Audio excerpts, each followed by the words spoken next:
Section 2.7, example 1, using interval notation to express all real numbers greater than or equal to some value A.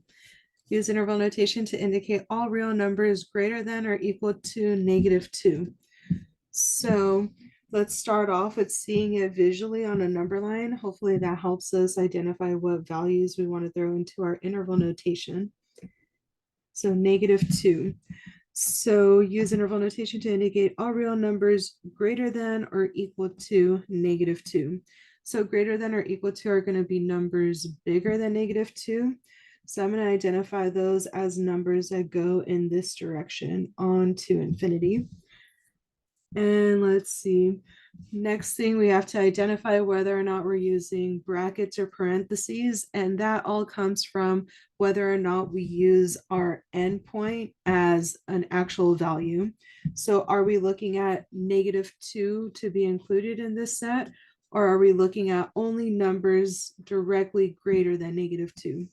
So here they tell us greater than or equal to. So greater than or equal to tells us that we're going to use that point as one of our endpoints. So -2 is included in our set. So we're going to identify that on our number line as a whole circle, a closed circle. So one more time, this is going to be a closed circle.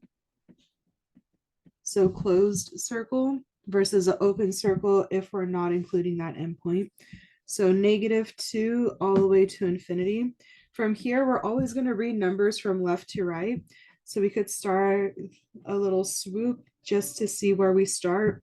And we're starting off right here at this value. So from -2 all the way up to keep swooping and see where we stop. It looks like we stop here, but that arrow indicates that we go on and on forever to the right side, or we could think of that as positive infinity.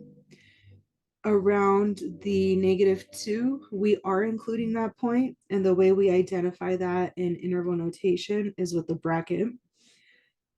And with infinity, brackets are exclusively used for endpoints that are part of the set.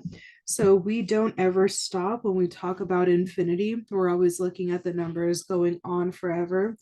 For instance, if you think of like a million, so we say from -2 to a million, then there's always going to be someone that's like, no, it ends at 1,000,001. No, not really. It ends at 1,000,005.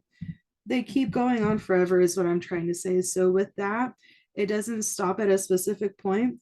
So infinities are always going to have parentheses at the end. And that's it.